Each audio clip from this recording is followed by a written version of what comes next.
So in reading Cicero today, we're reading the words of someone who is frantically trying to convince his audience and trying to convince himself that the glory of Rome still lies in the future, when tragically he already knows within his own lifetime the glory of Rome already lies in the past. It's a very poorly written work. The author works very, very hard to make his ideas immortal.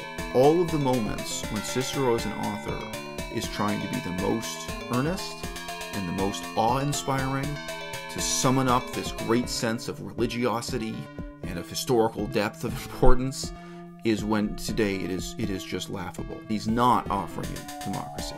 He's offering you the name of democracy, rubber stamped onto what's really an absolutely horrible system of government.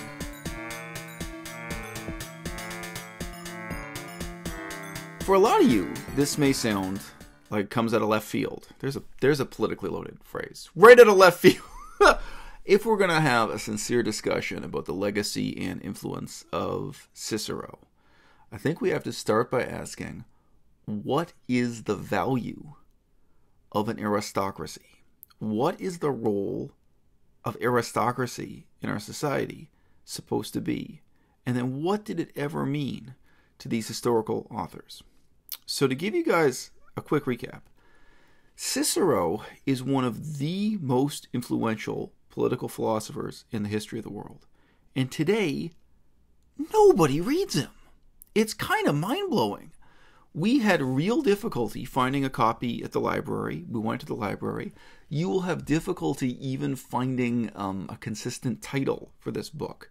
It's normally titled something like On the Republic, On the Roman Republic. It could be On the State or On the Nature of Government. Like, there were a few different kind of titles circulating. And, you know, like, yeah, that was true in the Middle Ages for major works by, like, Plato and Aristotle. There'd be more than one title. But then at some point in the scholarship, we settled on a standard modern title, which is not just standard in English, but normally the same title be used in all European languages. So I think everyone knows this is what's the most important work by Cicero. It's one of the most important works in the history of Western civilization. Would it be too much to say there's a kind of embarrassment about it? I had the very strange experience that I was starting to read Cicero at the time when I had just been studying the history of the English Civil War. And it was astonishing to read Cicero, Cicero's rationale, Cicero's philosophy of government, being used word for word perfectly in justifying basically what we would call the divine right of kings in British history, the debate between the British king and Parliament, ultimately about whether or not the king should be decapitated. Although, in principle, I think at that stage of the trial, it hadn't quite come to that point yet. It was more of a broad debate about what should be the role of king, what should be the role of society, and what should be the limited role of democracy in ruling the British people. So at that time, just to stick with this example, the King of England employed the argument straight out of Cicero that what his government represented, his form of ruling England, what it represented was not monarchy. It was a balance of the three essential aspects of government: monarchy, aristocracy, and democracy. Now, I really feel that Cicero is the first great example we have of a completely insincere demagogue writing propaganda that quite intentionally abuses the name of democracy, or gives you a sham democracy, with absolutely no sincere interest in the people having any say in government, put it that way. Now, in our own times, I remember this with one of my ex-girlfriends especially. She'd always be confused, and she would think North Korea was South Korea, because, you know, the communist countries would always have democracy in their names, you know, People's Democratic Republic of Korea. She'd think, oh, well, that must mean South Korea, because that's the democratic one. No. Laos, still communist to this day, still ruled with the Communist Party. The Lao People's Democratic Republic, right? And back in the day, this was no joke. Back in the 1980s, you know, communists and fellow travelers and Fabian socialists, they'd all say, like, well, how do you define democracy anyway?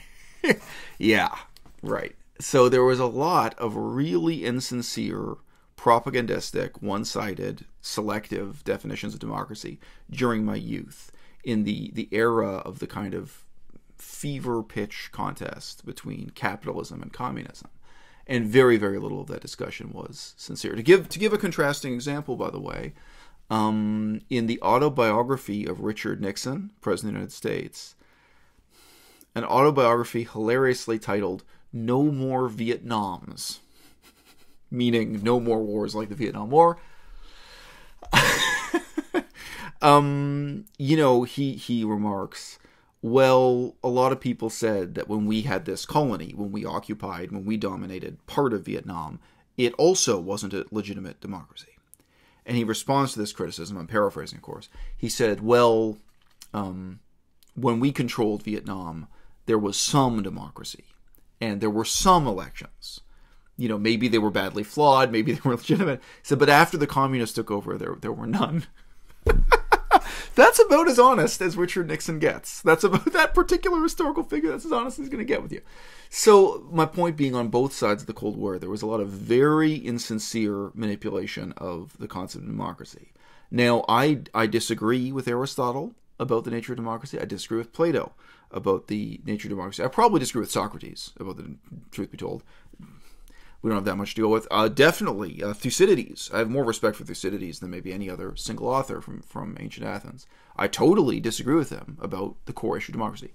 But I think all of those guys were being completely sincere. And what Cicero is engaging in is a fabrication. So of those three elements, monarchy, so I was going to say monarchy, anarchy. That would be a different philosophy of government. If we're a monarchy, anarchy, and democracy, monarchy, aristocracy, and democracy, right? So I opened this by saying, if we're going to take Cicero's contribution to history seriously, what we really have to ask is, what is the positive contribution of the aristocrats to society? Now, today, in the United States of America, there are no aristocrats in the formal sense, but there is a millionaire class, there is a billionaire class. And I think everyone, left or right, really assumes that those people are basically social parasites, that the majority of their wealth is just devoted to their own entertainment, their own self-indulgence, that they don't have any particular commitment to national well-being, that they are not the leaders of society, put it that way, that it's extraordinary and exceptional and is to be celebrated if any of them has a spirit of public service and self-sacrifice. We expect millionaires to live the way Donald Trump lived in the 1980s, which, again, I can remember very well. He was on the cover of Playboy magazine. He utterly, flagrantly represented himself to the public as a reckless, feckless, self-indulgent millionaire who cheated on his wife while going skiing and was photographed, cheating on his wife. This was a famous event at the time. There was absolutely no pretense of him having, shall we say, any Spartan values, let alone any Athenian values. This is the assumption we have of the 21st century equivalent to the aristocratic class. And now I think if you go to a country where technically aristocrats still exist, the Netherlands, England, and you ask people, what do you think about aristocrats and what is their positive role in society?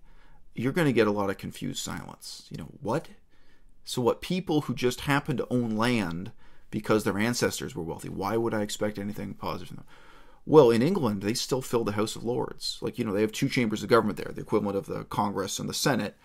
Their upper house, the equivalent of the Senate, the House of Lords, those are all people who were in there because of who their ancestors were, because they were born rich, So if you don't believe they have a special role to play as leaders of society, you have a very strange artifact of exactly, that was that King of England's theory, that his model of government reconciled democracy, aristocracy, and monarchy, that it was all three in balance, that it was a hybrid government, which is what Cicero promises also.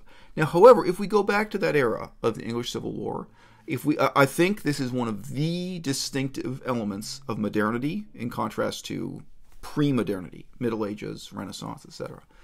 It is very clear that the role of the aristocrat in pre-modern Europe was at all times to prepare for war. They would breed horses, they'd raise horses, they'd be stockpiling the munitions of war. They would be training in sword and lance, and they would be training the peasants to fight with bow and arrow. All throughout England, this is a standard thing for centuries and centuries. All of the tallest men, even from the small towns and villages, the peasants, would be recruited to be trained with the longbow. You had to be tall to use a longbow, All the tallest men of England became longbowmen. Why? Even when there was no war. Well, sooner or later there'd be a war. There'd be a war with France, there'd be a war with Spain, there'd be a civil war within England. Constant military preparedness. That was the role of the aristocratic class, historically, in Europe. If we're talking about history of China or history of Japan, maybe there are some other concepts there. So, in that sense, it's very clear. In the long centuries of Cicero's influence, which were exactly the centuries after the collapse of the Roman Empire, when people tried to look back at Rome and say, hey, what was the ideal of government? What was the mode of organization of government that made the Roman Empire so successful, including, obviously, they're thinking just about the material quality of life, but also military success and, managed to unify such a huge area politically and so on, administrative success, bureaucratic success, success in every kind. You're in the Dark Ages in English, and even into the Renaissance, looking back at what ancient Rome accomplished and thinking, how was it they did this, and we're incapable of it? We're this bunch of tiny, fragmentary Christian states that all hate each other, that can barely scramble together to get organized to fight off invasions from the Mongols, for example, or what have you. Why is it that we're just so barely able to organize lunch now? And they looked to Cicero for that inspiration and that guidance. Now, what did Cicero think was the positive role of aristocrats in society? I'll give you my original thesis here, which is completely based on silence. I think an honest reading of Cicero, in the context of Aristotle, because in many ways it's building on and responding to Aristotle, I think that Cicero's real implicit thesis is, if you do not have a system of government that is pleasing to the aristocrats, they will just take it over anyway. I think that's the real honest truth, is that he lived at a time when the aristocrats in reality had all of the power, they had all of the wealth, they had the means to at any time depose even the emperor of Rome, and replace him with someone of their choosing. So you needed at all times, within Rome, the reality of what Rome was during his lifetime, you needed a system of government that was at all times pandering to, for lack of a better word, the aristocratic class. And it was basically out of fear that aristocrats would take away democracy, or even just take away, shall we say, professional government, and replace it with dictatorship. Take away, the trappings of, a properly organized constitutional republic. There's a loaded term in 2019. That they take away your constitutional republic and rule by other means, because aristocrats at all times had the power to do that. And throughout Italy, not necessarily just within Rome, they had lots of examples of that all the time, of aristocrats directly taking over power. Now, that is an incredibly bleak view of democracy. That democracy is, in a sense, always held hostage by the elite class of the society you're living in. And you're in the position of like a hostage negotiator, trying to bargain for whatever the conditions of the other classes will be. And that ultimately even the monarch, who is just one man, or in Rome, we have titles like emperors and so on, is someone who is quite powerless compared to the people who ultimately own the horses and organize and educate and raise up the peasants and train them with bow and arrow. Okay, so conclusions on Cicero's Republic. It's a very poorly written work. The author works very, very hard to make his ideas immortal by throwing in a lot of religious material that today is incomprehensible and impossible to sympathize with. Indeed, it is tragicomic to read the text today, because all of the moments when Cicero as an author is trying to be the most earnest and the most awe-inspiring, to summon up this great sense of religiosity and of historical depth of importance, is when today it is just laughable. And then on the other hand, when he is dealing with politics, the real questions of politics, political organization, democracy, so on and so forth, he is being evasive, he is being dishonest, he is trying to manipulate the audience in a manner where if you're just kind of taking notes on a sheet of graph paper, if you're even just like trying to draw a diagram on graph paper of what this system of government is, like when he promises you a balance of monarchy, aristocracy, and democracy, and you're like, wait. So where in this system is the democracy again? It's that easy to refute. I mean, it's that obvious. The nature of the deception, the fabric of lies, that he's not offering you democracy. He's offering you the name of democracy, rubber stamped onto what's really an absolutely horrible system of government. It's very hard for anyone to accept. It was hard for Cicero in his own life to accept, and I just mentioned, we can't get into this, his own life was tragic. The political circumstances he was writing that book in are tragic. He was trying to be optimistic about a Roman Empire that was getting more and more dictatorial, let's put it that way. Less and less democratic, less and less of a real constitutional republic, even during his lifetime. And after he dies, it only gets worse. That already when he's alive, it seems like Rome's glory days are behind them, or at least, again, to use a totally alien concept in terms of like rule of law and human rights and things like that Rome is getting worse and worse.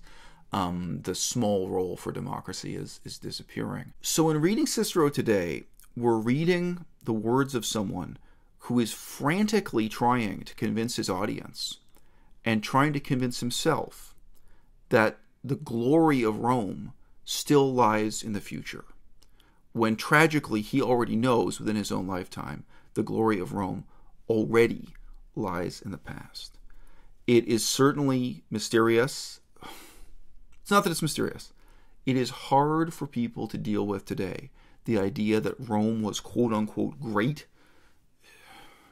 just due to material circumstance. That the fact that the Roman Empire was as successful as it was is just as arbitrary and meaningless and brutal and uninspiring as the fact that one dynasty after another happened to win during a certain period of the history of China.